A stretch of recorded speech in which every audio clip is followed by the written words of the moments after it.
The Sodom and Gomorrah story literally picks up where the story of the three visitors drop off. He and his two angels, presumably archangels, told Abraham Sarah would give birth to Isaac next year.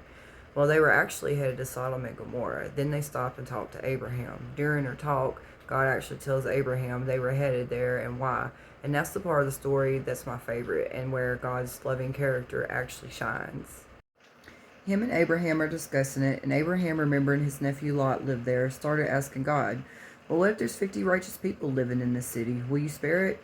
God tells him yes. They discuss this until the number's down to 10, and the Lord keeps agreeing that he'd spare the land. Well, as we all know, the angels go into the city, and the men more or less tried to grate them. Lot even offered his virgin daughters to them to get them to stop. The angels tell Lot they are going to destroy that place, get his family and his future son-in-laws together and get out of there, that God had heard the cries of the people against that place. And as most of us know, the part of this story when Lot's wife looked back and was turned into salt, and that the two daughters later slept with their dad, Lot, and they both ended up giving birth to Moab, the Moabites, and Ben-Ami, the Ammonites.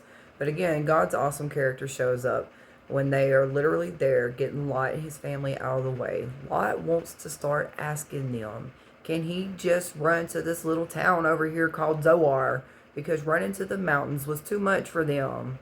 Which, of course, the Lord agreed and allowed them to do so. But as always, when we differ from God's plan, it didn't go well for them. So they only stayed there for a short while before moving into a cave in the mountains where they were originally told to go.